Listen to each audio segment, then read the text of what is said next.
Hello, this is Rita, and this is me and my mommy's podcast, and then my mommy, and there's me, and I'm just talking about this stuff, and there's me tap dancing because this is a tap dancing slash autism podcast, and there's a bunch of animals, and I'll be trying to eat my hair, and there's a bunch of sand in the ocean. Also, there's all the soul talk stuff. I love all my mentors and babes. Oh, that, and also, yes, like life stuff and tap dancing. Oh, and also there are my boots. My boots are amazing. Also, there's me, trying not to have a panic attack. Also, this is a podcast about me, autism, and tap dancing, and blah, blah, blah. I'm just ADHD in this thing. Also, there's my cute, adorable puppies. It's a new year, a new season, and we're already having some minor technical difficulties here at Lita's Tap Styles. Anyways, hi, it's Amanda from Lita's Tap Styles. We recorded this last December as we pre-record a lot of our interviews, and I did not start editing it until January, at which point in time I noticed that the first 4 or 5 minutes I have audio, but the visual does not exist for my portion of the interview. Good news is you're pretty much just hearing me say stuff. You don't really need to see my face. Better news is our amazing guest today, David Chalk, had such a great, amazing story that I wanted to bring it to you as it was recorded, as we have edited it. You know, I edit it for sound and stuff. I don't edit it for what he's saying. But in the first 4 to 5 minutes, if you're watching this on video, on Spotify, or on YouTube, you're not going to see me moving. I'm just going to put a still picture of me in there. But what David said in that first 4 to 5 minutes, I think resonates so much with me. It resonated with Lita. We wanted to make sure we brought it to you as is. Hope you enjoyed the show. Hopefully we don't have technical difficulties like this during 2025, but I think we can all agree 2024 was a year. Now on to today's episode.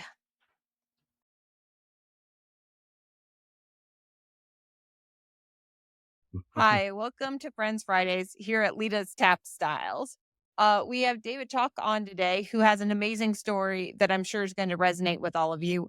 I have tried over and over reading everyone's bios and everything, and I can never do it right. David, can you give our guests just a quick overview of who you are before we go in depth on your story?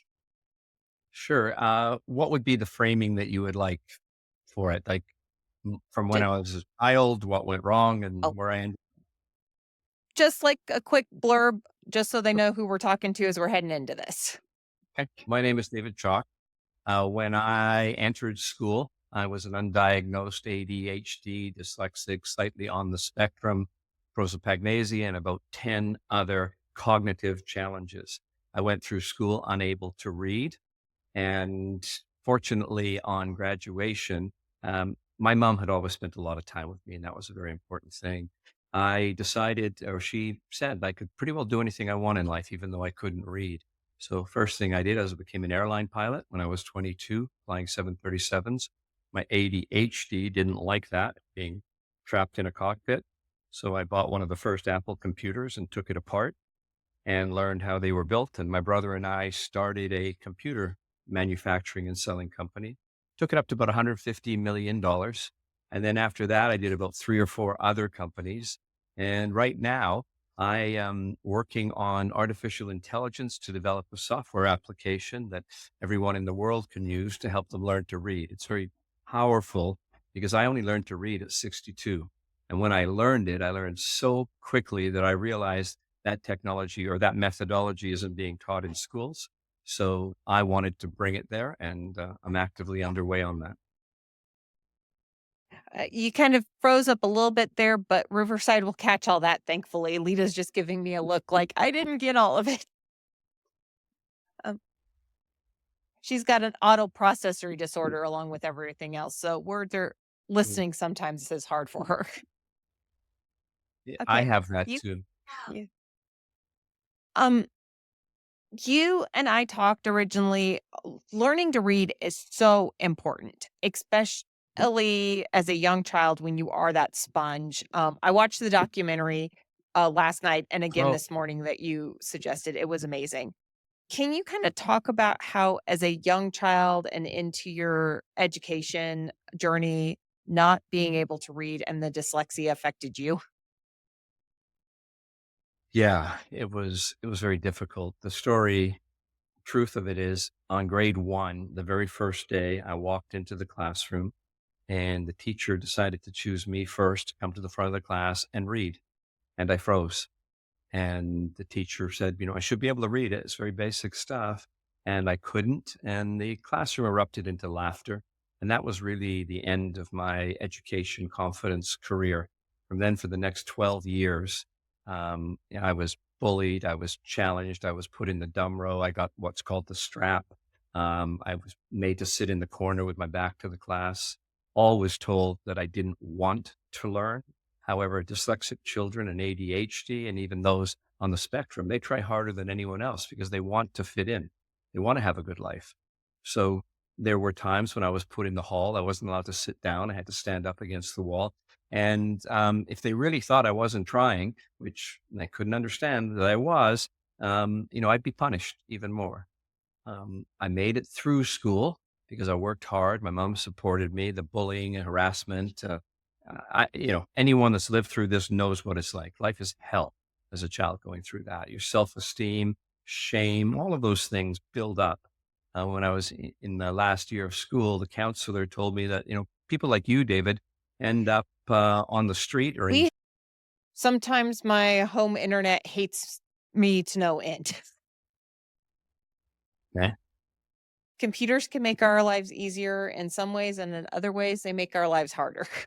Well, they do, yeah. Lita's had a lot of dance teachers who have said that dyslexia just means she's lazy. Wait, who said that? When did that happen? I don't remember that happening. I do have a list for you if you're forgetting. Did I'm I can tell you exactly what dyslexia is from a scientific perspective if you want.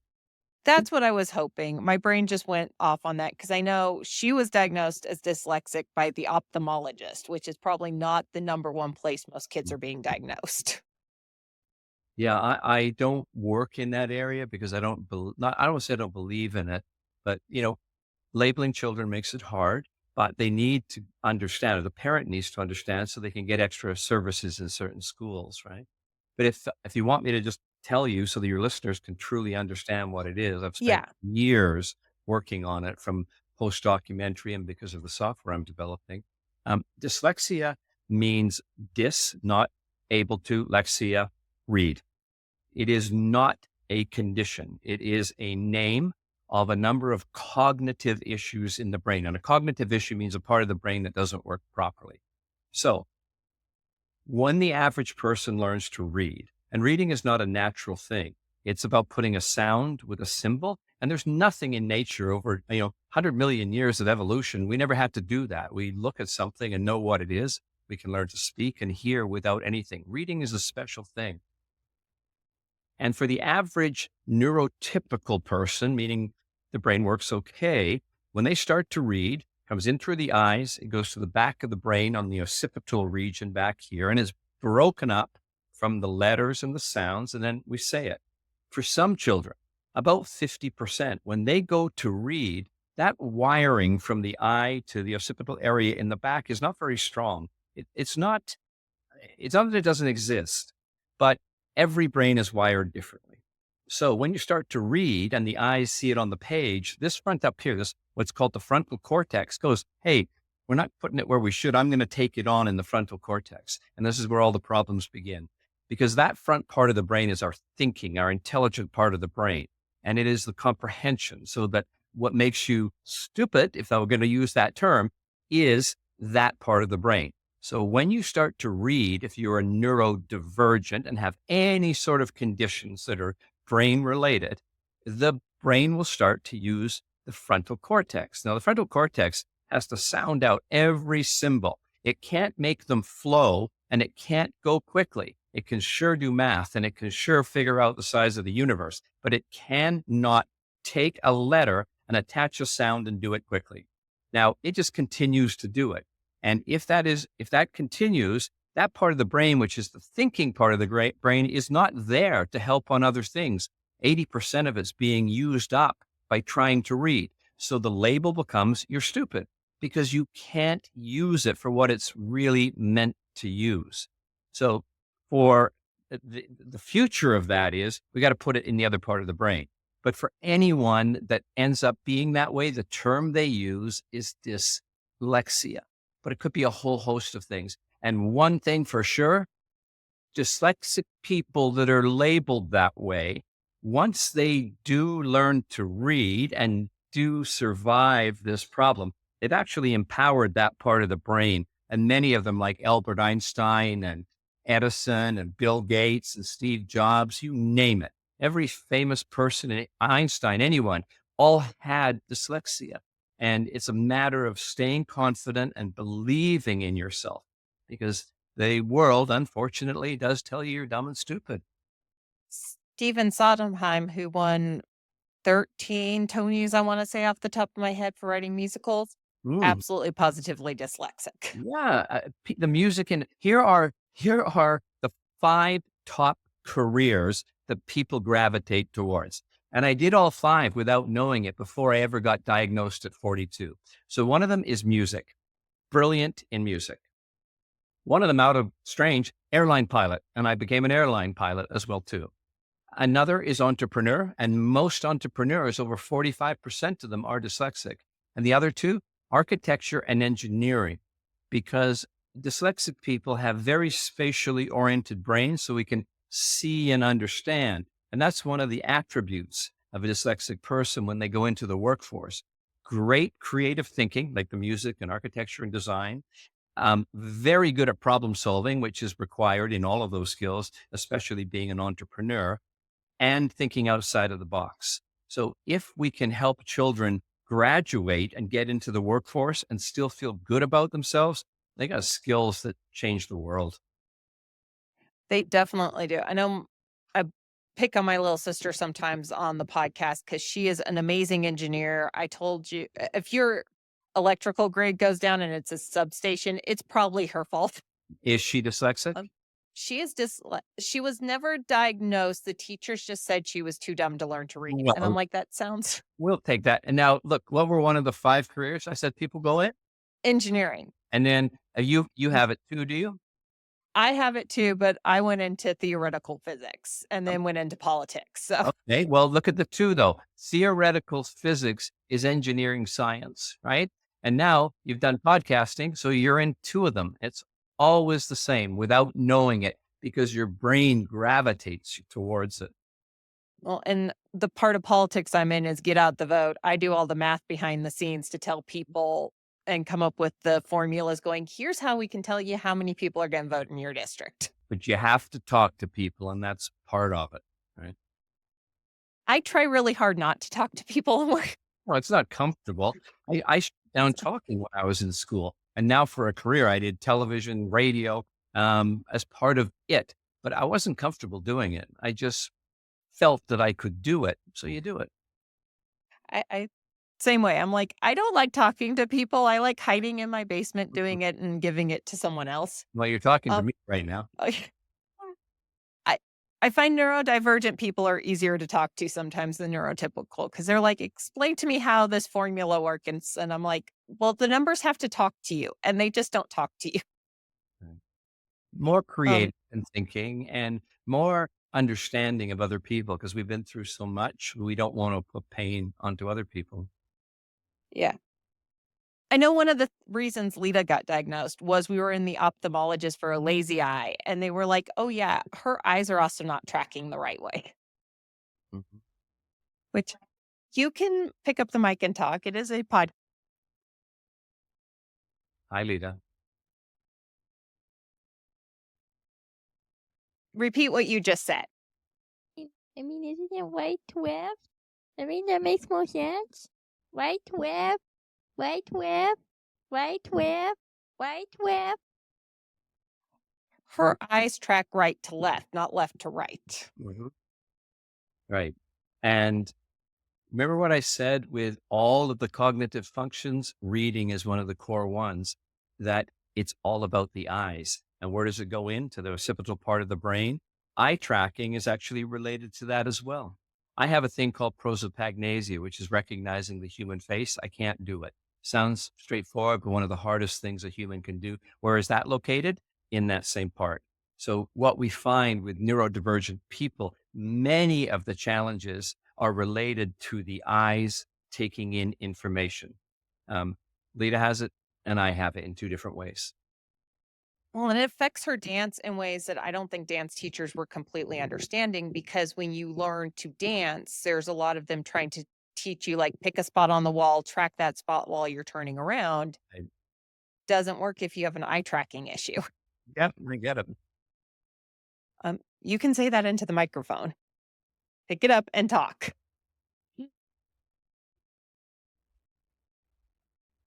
She gets she gets really dizzy because she can't track it the same way a neurotypical student does. And they're like, "You're just not trying hard enough." And I'm in there going, "I don't think you understand the first 1,000 times I told you." The term for that is vertigo. And I have it as well. I get dizzy very easy, and flying a plane when I was doing combat flighting had me throw up in it a few times, and you get used to it. If I'm backing up a car, I can't just turn my head and look behind. I have to lift my whole body out of the seat.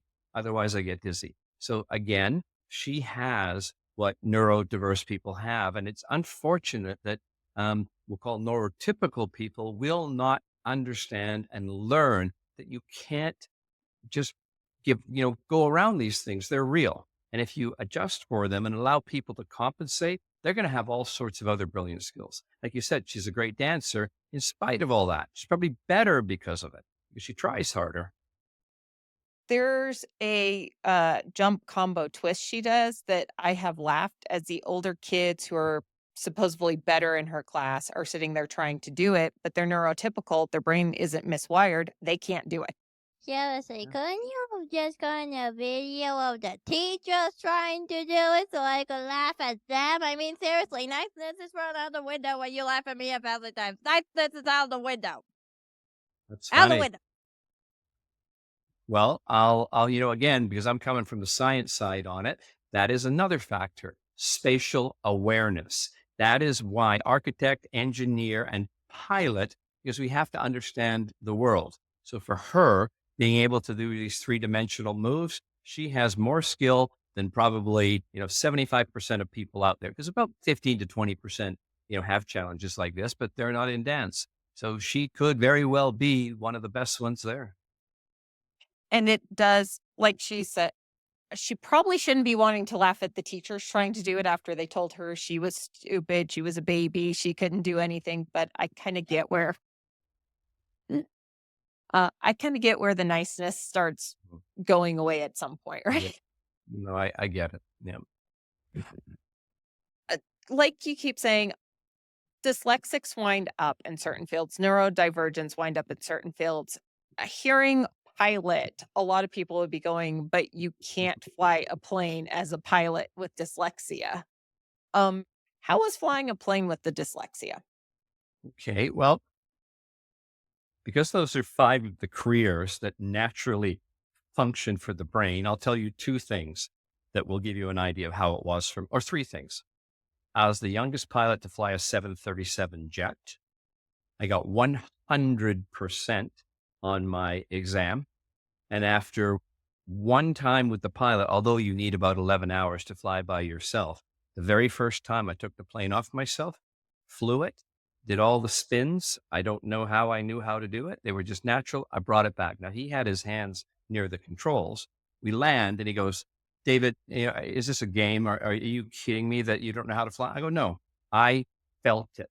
I understood the theory of flight because I had read it. So anyone who says a pilot, a dyslexic person can't be a pilot, I will challenge them on that because what they perceive to be true and the reality, yeah, sometimes directional problems, but we got all sorts of gauges and devices for that.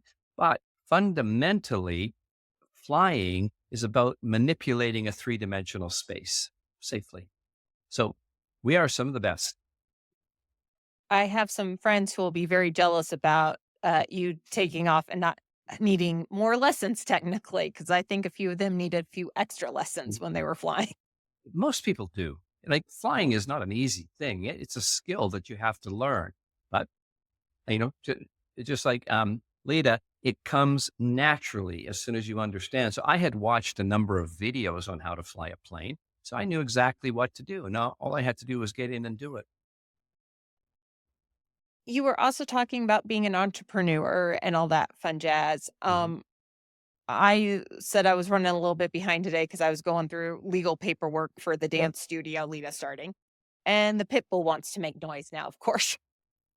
Um, how hard was it, like, dealing with the legal contracts and everything with the dyslexia? I will tell you the truth. I ended up going bankrupt about 12 years ago. And it was to do with me not fully reading some legal contracts correctly. And somebody had an angle on me and they exercised that option and wiped myself and my family out. Uh, yes, it was very hard at the time because I had worked for many years to get ahead. But quite frankly, it was another lesson in life. After that, I took it upon myself to get that documentary and learn how to read. So, we look at life and go, they're lessons. We don't want them to happen, but you're right. Many things were challenging, but the amount of businesses that are run by dyslexic people is completely disproportionate. It should probably be about 0.5% if we really think they're dumb. But it's nearly 40% of every single company out there is started by a dyslexic person. I mean, legal documents are not fun to read, period. Here's a secret you can do now. Give them to Chat GPT and ask it, where am I vulnerable? What could go wrong? What do I need to worry about? And how am I protected? And it will come back with the answers for you. Now, you need to go to a lawyer to check it. But if I'd have had that back then, that would have never happened that I would have misinterpreted something. Yeah, I was the third person on these forums so far because we had the insurance start with their lawyers and our lawyers, and I'm like, I just wanna read it one more time to make sure I know. Mm. Well, you can have a So good friend in yeah, Chat GPT. I will try that from now on, though I did hear through the grapevine, do not use that to write your briefs because the judges will get mad at you. Right. And we're talking about a different thing. We're Oh, yeah. reviewing a document, but when you want it to write, yeah, some people call it hallucination. There's all sorts of things that AI will do, not because it's wrong. Remember, an AI is a prediction machine. It's trying to think of what would be the next word to put. It doesn't care and it doesn't know. Just so happens 99% of the time it does it right. And when it doesn't do it the way we want, we call it wrong or hallucination. It's always doing it the same way. Someone did do it in the legal field, and they didn't read through it, and it had, like, "Add your documentation here," and judges get upset if you do not give them full, briefings. Yeah. Yeah. And it showed that the lawyer was not really holding true to the obligation that he has to protect or defend a client. He's taking the easy way. And the same would be true with doctors or any profession. You need to know how to do the work and you can use it as backup, but not the final thing. I'm gonna let my ADHD show here. We're talking about AI. You and I were talking about you're starting a program using AI to help kids learn earlier. Can you talk a little bit about that? Sure. Uh, AI fundamentally is called pattern recognition. You give it a bunch of pictures of cats or dogs or words, and it understands how to interpret them. AI is not as scary as people think. When they hear about Chat GPT, which has become very popular language because it talks to you, AI has been around for over 50 years. And without thinking about it, anyone who owns a Tesla, and there are millions, puts their life in the hands of AI every single day. But that AI has been trained not like GPT to answer anything. It's called narrow AI. So what I am doing, I'm taking the best of learning and I am training AI that I am building to only work in that. So in reading, there's a thing called the science of reading, which they studied dyslexic brains on MRI, which is the brain scanner, to see where it lit up and then change the way they taught until they found the perfect way. And that is called speech to print.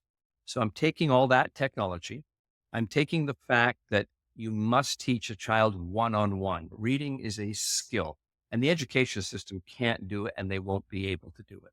And then the third part of it is it has to communicate. So we know language models can communicate, but it has to hear them. It has to understand if they're happy, mad, sad, frustrated. It can tell by the look of their face and their eyes. So that is all being built into it. It's going to be called Reading Road. It'll be another year until I get it completed because I'm still raising money for it. Readingroad.ai. There's nothing there other than put your name down and you'll get it for free when it comes available. My goal is to launch it to the entire world. It'll be 40 odd dollars for normal people, families that want to buy it. But I'm making a special contribution that all of those who have suffered really badly, that maybe don't have the ability to afford the technology, people that have been in prison, 70% of all inmates are dyslexic, and veterans and orphanages around the world. I'm going to provide it all for free because if we can get these people contributing to society, we'll have a better planet. If some of our listeners are wanting to help support providing it for free, is there a place they can go to help fund the project? Yes, I'll give you my email address and they just inquire about it if they want, and I'll answer any questions. I'm not here to raise money because I am raising it, other ways. But of course, if anyone was interested in supporting it, they actually end up owning a piece of the company. It's my name, David at Chalk Corp, CHALKCORP, one word, .com. And there, you're not going to get solicitation for me. You're not going to get any junk mail. I'll answer any question I've talked about on here. I do talks all across North America. I get paid to go to big conferences, and there I do give out my email address. And people have questions. They ask me those questions. I just know I've got some college professors that we're friends with that listen to the podcast, and this is right up their alley. I know you said you already have a college you're working with, of course. Well, I'm going to be open to everyone, but I just got invited down to Stanford's Advanced Learning and AI Center because how advanced I am in it. I'm hoping to collaborate with them. But if there's any people that watch your show that would like to understand how to be involved or participate in any way, I would love it. This is a project to help the world. I'm not in it for the money. I am in it to change fundamentally all the people that suffer. A bunch of our friends are professors for special education, Oh, and they work with teaching principals and school administrators to become PhDs with special ed. So wow. that's why I was like, Wonderful. Well, then they'll understand definitely some of the things I've talked about and how important it is. If I was to give you one fundamental thing about reading, reading is so important. It's the most basic skill, but the lack of it changes a person's life. The shame, the loss of self-confidence, the guilt and the suffering all contribute to it. The only way you can change that is to learn to read. But without reading, life is completely different. So my goal is to teach people to read. But if we're teaching people to read that have really been frustrated by it, the most important thing is attention. How do we get their attention? Especially ADHD, some dyslexic, and other people on the spectrum. So we have a very dynamic way of engaging them. There are no controls. You don't have to learn any programs. You just talk to the screen and it looks at you and talks to you for as long as you want. And then it starts meeting you where you're at, whether you're learning the word cat or dictionary, it will find where you are and it will communicate on the screen, talking to you, listening to you, and engaging you with fun things to do as well too. It's all about excitement of how well you're doing and how quickly it's coming along. And that is how we keep people's attention. And if we can do that, which I know we can because we've done tests on it, then I truly believe that reading can be taught in the home from the age of 4. And by the time they get into grade 1, they'd be reading at a grade 4 level. Now, school is fun. Teachers aren't pressuring them. The other students in the class think they're the smartest kids in school, and the world changes. So that's my plan. school being fun when you're learning would be great, wouldn't it, Lita? I mean, you have it at homeschool, but remember when you were in school system stuff like private school? Yeah, it is hard.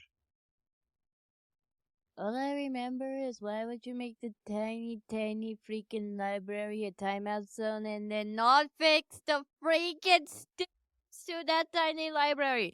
Like, hello, I know you have enough money to fix those tiny freaking stairs. That's one. You get one. Just like She went to a private preschool that had like 35 kids in kindergarten. And she spent a lot of time being othered because of her dyslexia and her autism. And the cutoff date for kindergarten was August 8th, which is her birthday, which was the day school started. Okay. Well, it's funny because my birthday is September 9th. It doesn't happen very often, but on certain leap years, my September 9th was the start date. Yeah, I tried to hold her back in the school's like, no, no, it'll be good. And I'm like, she's autistic, she's delayed with this dyslexia and everything. Maybe give her one more year in I preschool. think I was freaking 6 when I was freaking 5. They did, and I will give it to your teacher. She had a lot of kids in class. Your birthday was the first day of school, so you should have been 6 the whole year, right? And there's a big difference when you're talking 4, 5, 6. There's a huge difference in what you can sponge, what you can learn, what your skill set should be. The children that are born later are the ones that also suffer. Because if you look at successful sports people, Wayne Gretzky in football, every one of them, and you look at their birthdays, they're between the first day of school and the first month of January. Because in the school, in the grade, they're like an adult compared to the other kids. That 1 or half a year advantage makes all the difference in the world. So teachers tend to go, you're smart and you're capable in sports because you're a bit bigger with that extra year at those young age. So yeah, it can cause problems. And it was lucky for her, at least, that she was 6 the entire year. So she's one of the early ones. She was 5 the entire year. They thought she was 6 the entire year. Oh, well, there you go. I mean, think of it. That's a 25% age difference between the other kids. That's Yes. massive. Makes it almost impossible. And so it was like the last day of her kindergarten class as she was saying bye to the teachers for the last time. They're like, "Oh, well, you're turning 7." And I'm like, "No, she's turning 6 in August." And they're like, "The entire year we thought she was 6." And I'm like, "That's That would be hard. On my 7th birthday, I was so confused because they so much convinced me that I was 6 that year. it." Well, add your autism into it and your teachers continuously telling you were older than you were. I get where you might be confused about your age. Yeah, I get that too. hmm And they're like, "Well, she doesn't have these skill sets." And I'm like, "I can Google that that's like a 6-year-old and not a 5-year-old." The brain in the first 6 to 8 years does most of its developing. It's 80% complete by the time a child is 7. It was Plato thousands of years ago that said, give me a child until he was 8 and I will give you the adult. And that's true. After the age of 7 and 8, we're learning more, but at the rate that a young person can learn, there's no comparison. Oh, yeah. And there still is a huge difference between 5, 6, 7, 8 Yeah. when you're That's what I mean. A kid, yeah, a kid a year older in that age group, it's gonna that would be be like being 10 years older as an adult. yeah. Mhm.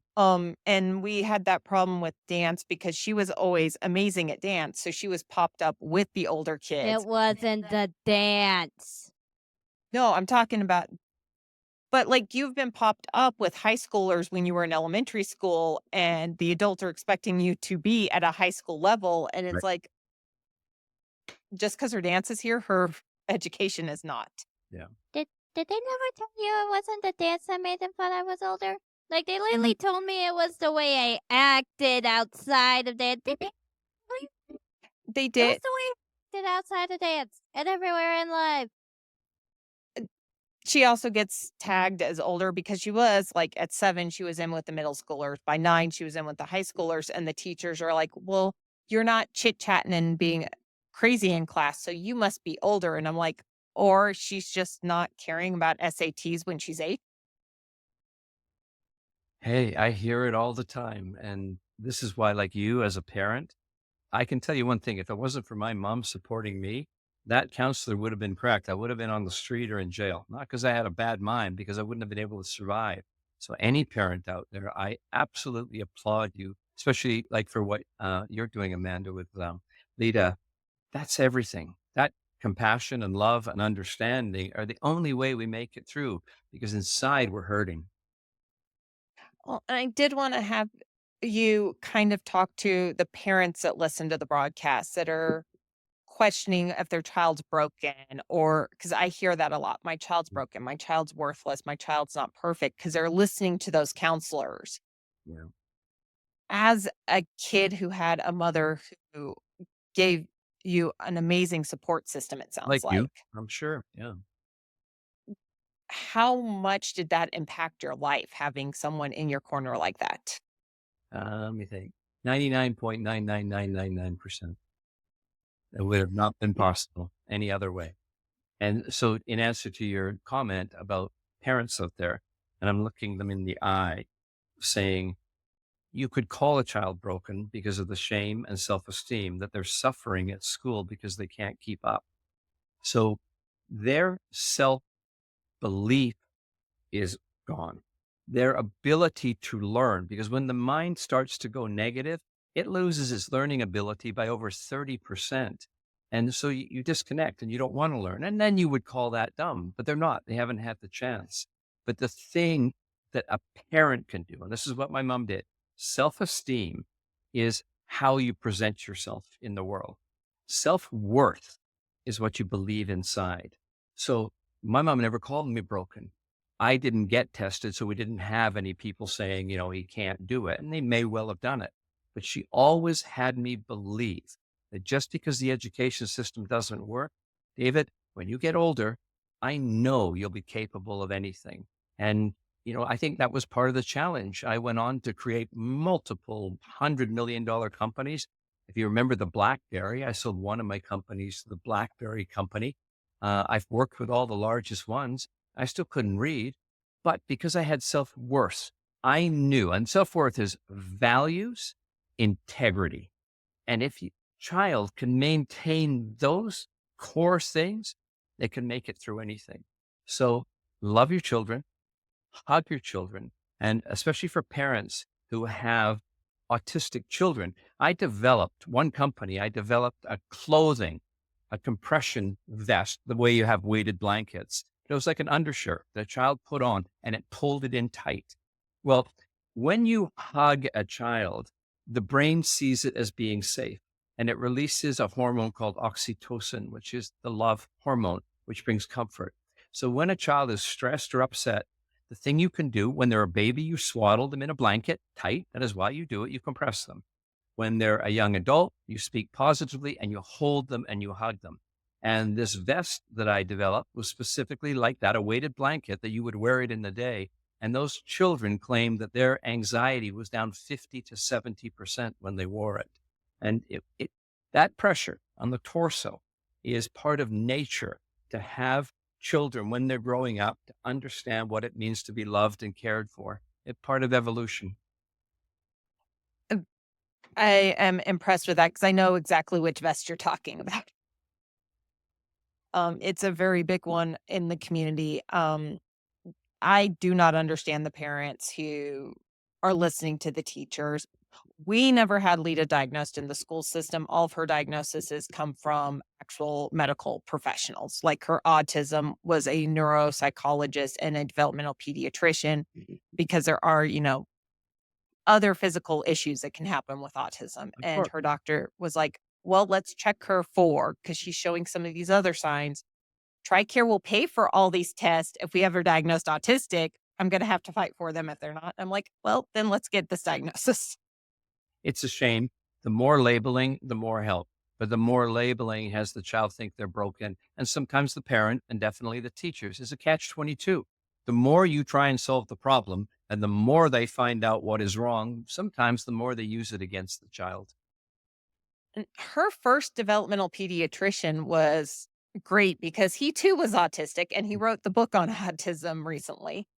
And he's like, yeah, and he's like, and my son who's autistic is a neurosurgeon now. So don't tell me a child is broken.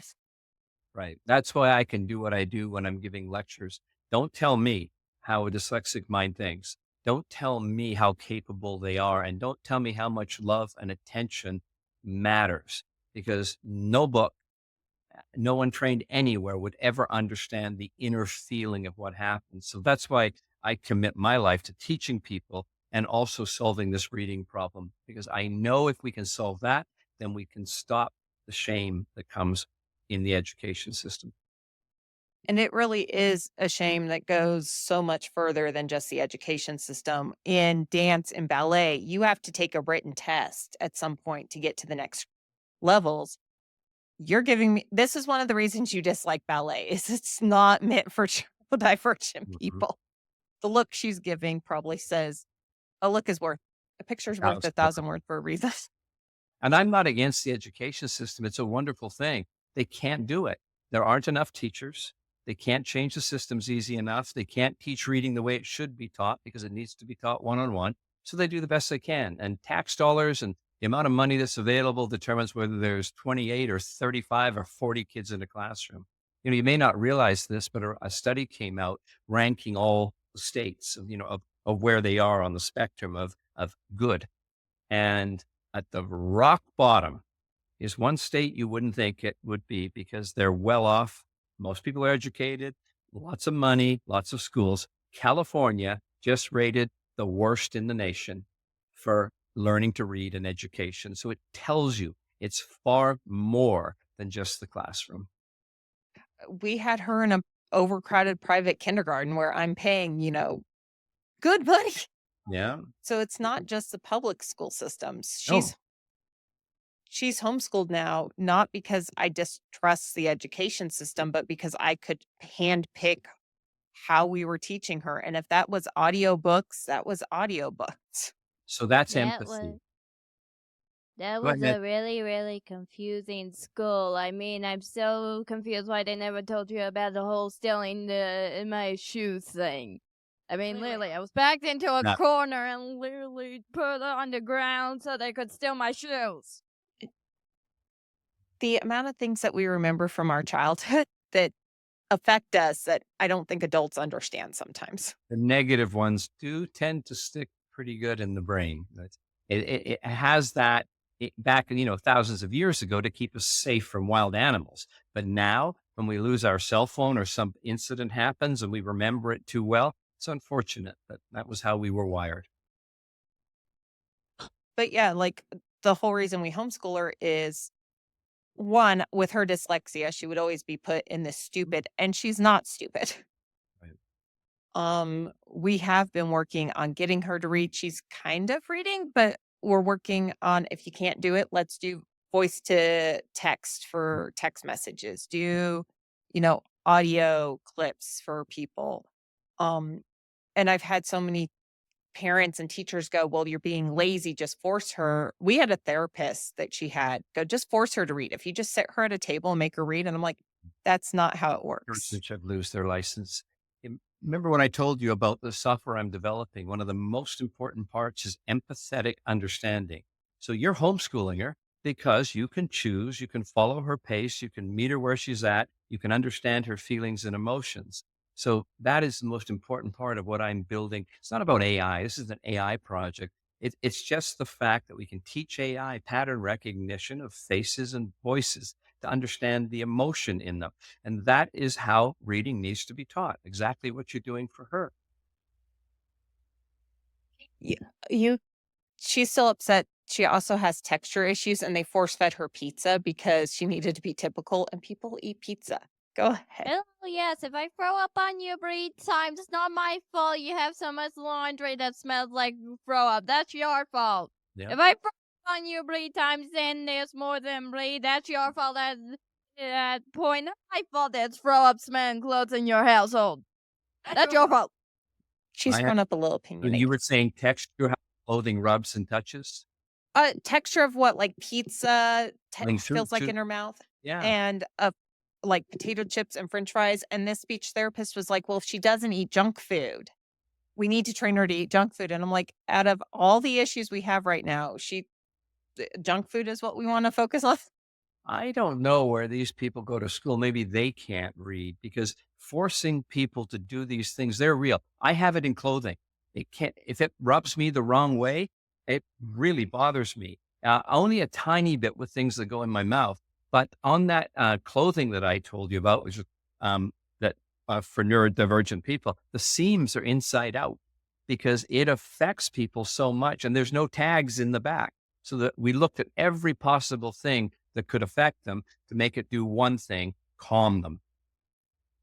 She hates anything tight. Like, she does not like hugs. She does not like the weighted blankets. Go ahead.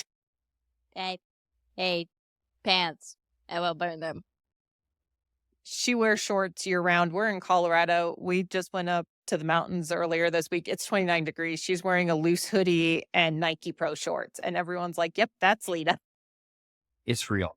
Nothing you can do about it. So we help those people. We adapt for them. And we just say, hey, I'm glad you're here and I'm glad you're participating.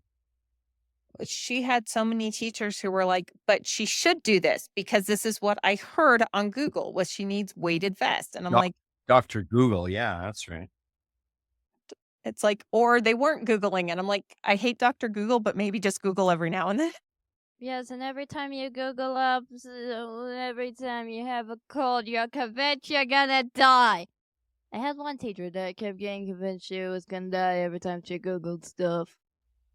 And we all give her looks. A lot of people. WebMD is a great way to find out you have cancer and you're going to die. I think most everyone that looks that up has cancer, bone marrow disease, or a tumor, right? It's not WebMD. It's the way we ask it the question. And then we go deeper and deeper and we think of one symptom. Oh, maybe I had that. And as you dig down deeper, yeah, we're all dying if you do Dr. Google for research. Oh yeah. Oh, my brain just completely went on me. I have it. I am so interested, I have to admit, in the AI technology for reading because, like I said, we have tried everything. The best we've had with her is kind of working with Learning Tree. I don't know if you're familiar with their kind of stuff. That won't do it. I can tell you what you can do, and I can tell all the listeners what they can do. Only if they're going to work with the child to do it. And if they have a tutor, they have to make sure the tutor is trained in this. Now, some might say, yeah, I am because I know phonics. I can honestly tell you in all of North America, there's probably only 20 or 30 people. So highly unlikely to live in an area. But there's a lot of information online.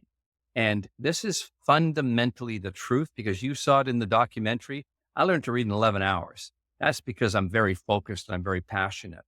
But learning to read, a child can learn to read in about 100 to 150 hours versus years of schooling and then not read properly. An adult who has suffered their entire life using this methodology usually takes about 175 to 225 hours.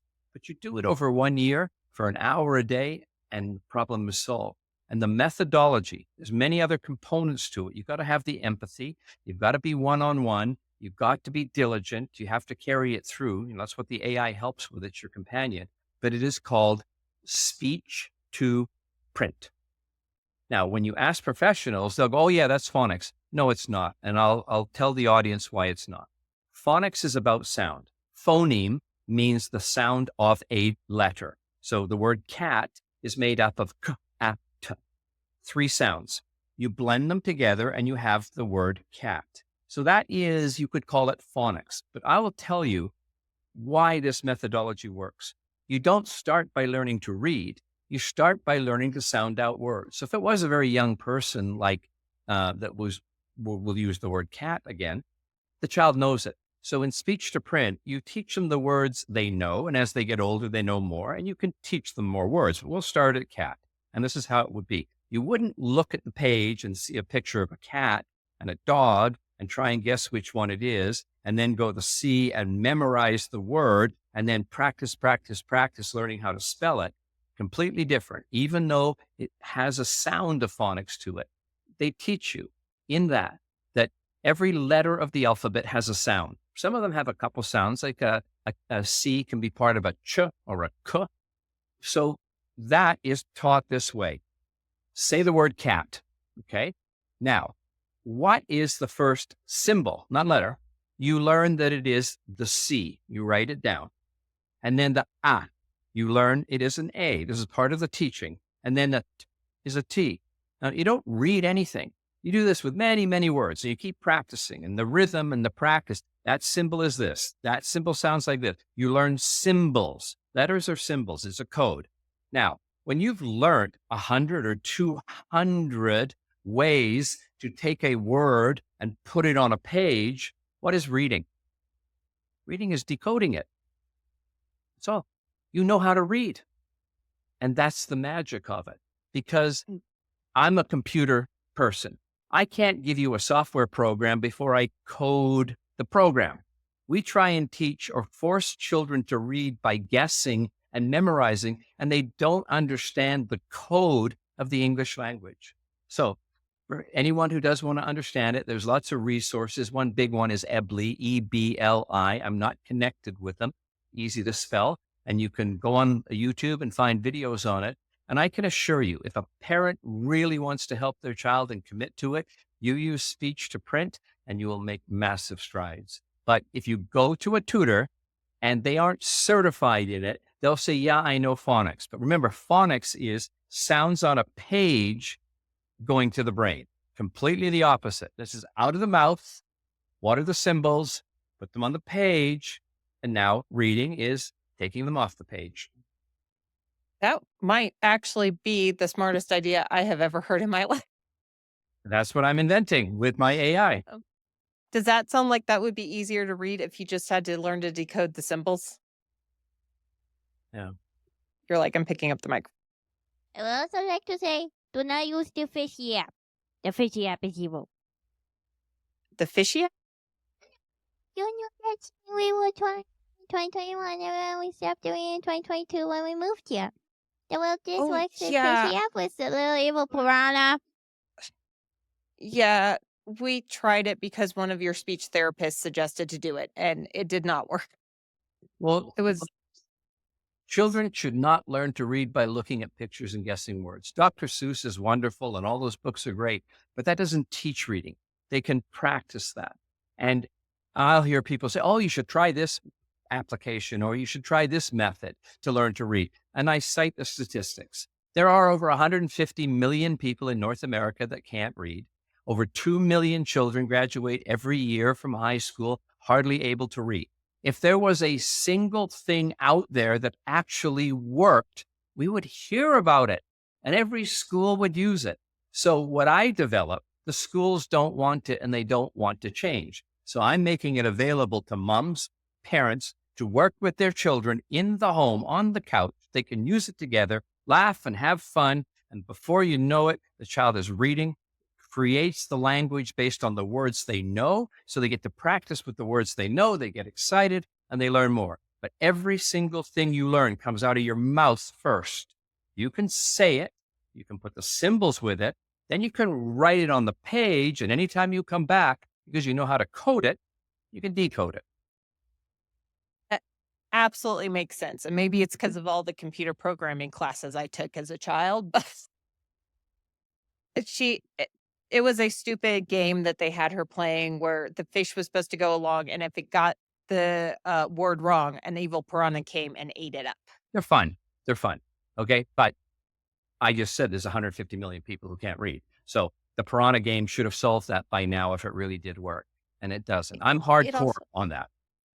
It also gets very annoying if the piranha keeps coming and eating your fishy and you're not getting progress. You're just getting annoyance, and then the annoyance builds up and frustration and aggravation. Yes. One of the fundamental things of the brain, it will only learn when it's excited. If it starts to get angry and shut down, that's why children get like a fog and they go, what are you, stupid and dumb? No, you can't help it. There are actually endorphins, or well, not endorphins, but neurotransmitters in the brain that when there's a problem, it shuts the brain down a bit because we don't want to remember this unless it's a really big problem. Then we will remember it. But all that crappy stuff in between, which is learning to a child when they don't know how to learn properly, in one ear and out the other, literally. I make her do that with dance. And if she's having a bad day, it's like, stop it. You're not rehearsing. You will get this coded in your head wrong. And You know, then right there, I'm going to stop you. Okay. You just said it. And I want all the parents to hear that. Coding in the head. When you teach the wrong thing or don't correct it to the right thing in the moment, the wiring, the coding goes wrong. So that's in the classroom. When you're being taught to read, you're not being corrected. I don't mean punish correct. I mean, Bobby, that's a book, not a cook, right? It needs to be right away. So what you're doing with her dance is exactly correct. You can tell her she knows how to do it. But if she went off her right foot and instead of her left foot, you'll say, okay, next time, Lita, we'll go off on our right foot.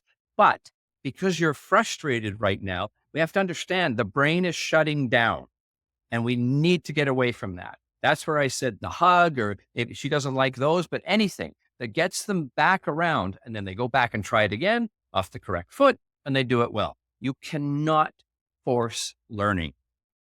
no, and I will even tell her today's just not a day. You got to come back tomorrow because I can't have this coded in your head wrong.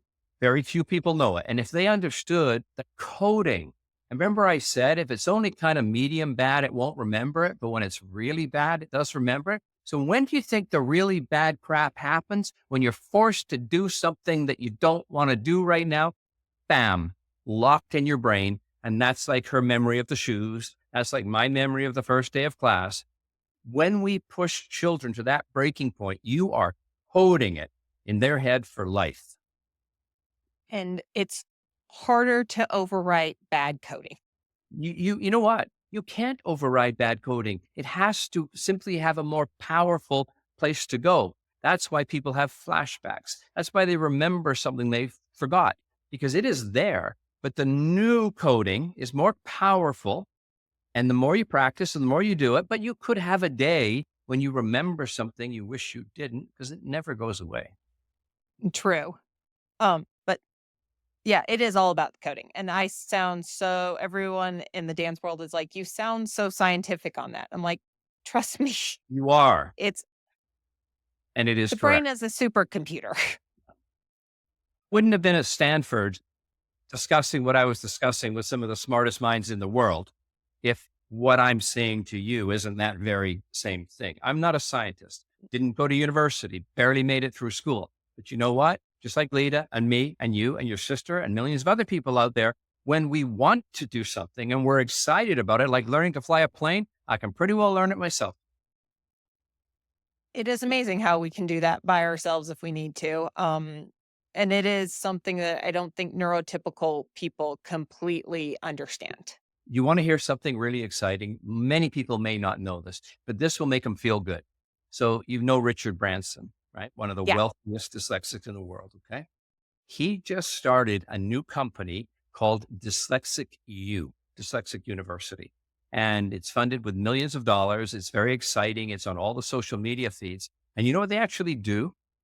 They take neurotypical people or some neurodivergent people that aren't succeeding, but they teach neurotypical people how to think like a dyslexic, right? So now, if you've got one of the richest people in the world trying to teach a normal person how to think like us crazy, dumb people, maybe you can start to believe that we're not. So I would ask anyone to look at that site and read some of those reports, and it will tell you in the 21st century, we need children thinking outside of the box, thinking creative, neurodivergent. If you want to work at NASA, you get a top pick on your resume. If you go on LinkedIn and you say you are neurodivergent, you get more applications because companies are realizing that the creativity, now there may be other challenges, but they have to learn to work with those. If you want these talented people in your workplace,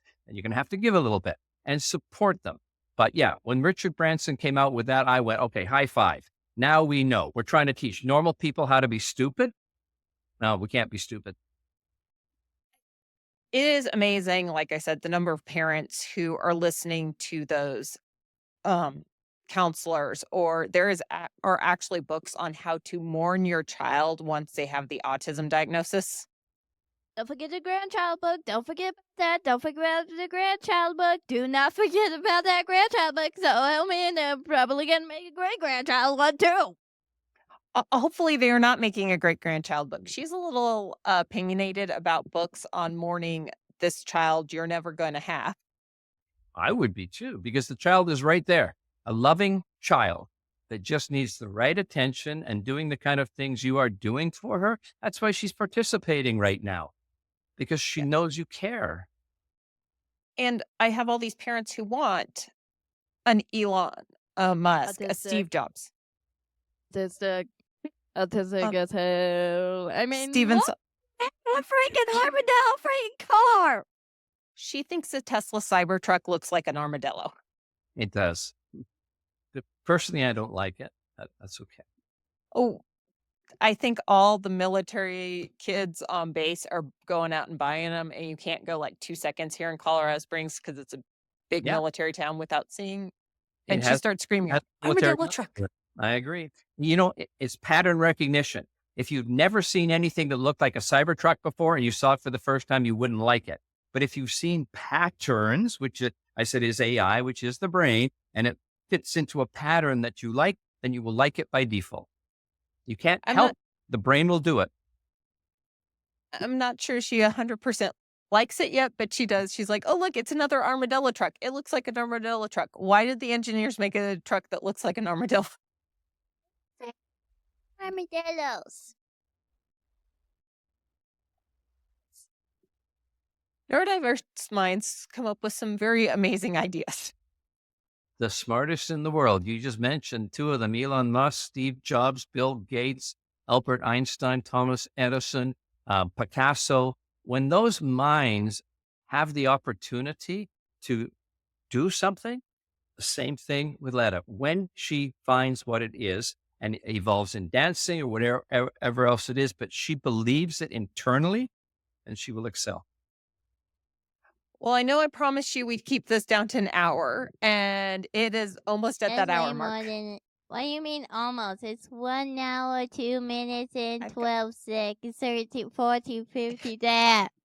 I have the wrong counter on here because I got it out and back in. It says 55 minutes on mine. I am so sorry for keeping you this long, David. I had a blast.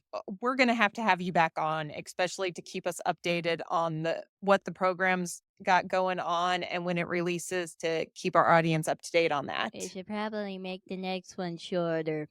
Another hour. Or keep it to the hour I keep promising people. The conversations just get too good for me. Thank you. It's good for the audience. I am sure our audience is going to love it. Thank you so much for coming on. We already said your email address. Is there anywhere else you'd like people to find you online? Business professionals can find me on LinkedIn. You can just search me. I am on Facebook. I don't use it a lot, but I would rather people contact me. You can give them my email address if they contact you. The website, as I said, is readingroad.ai. There's nothing there other than putting your name in to get it for free when it comes out. And LinkedIn, that's kind of the professional one I use. And everything is out there. I have a lot of videos online. I don't create them. They're interviews of what reading disabilities are like and how you can deal with them. So they'll find me out there. And let's plug the documentary, if you don't mind plugging it at the very end here. Sure. Okay. So the documentary is called The Truth About Reading, and it was set to uncover how big the problem is in North America. And when people watch it, they really do get shocked how bad it is. It just so happens they used me as a guinea pig to see if you could teach an adult to read. So through the documentary, you actually watch me learn to read. It's called The Truth About Reading. It is on Apple TV. It is on Prime. It is on YouTube, but it's pay-per-view. I don't have anything to do with it, but I will tell you this. If somebody emails me, in fact, I'll email you. I'll give you a free link so you can watch it on your computer. I gave you the link, I think, right? Yeah, you did. Just share that with your audience. It's for free. I think you got to pay like $9 or $15 for it if you rent it. But that link will let them watch it for free, and I think they'll get a lot of value out of it. All right. Well, thanks again for coming on. We are going to have you on in the near future again, David. I loved it. All right. Can you say thank you for coming on, Lita? Okay, bye. We get this over with. This is a freaking hour. Okay, well, thank you for watching the podcast, and please subscribe, and also look at that adorable paper. So if you want to subscribe for it, and also please leave a like, and don't forget, if you subscribe to our stuff, you won't miss any of our new podcast stuffies. And also, did you see that adorable paper? Don't you like it?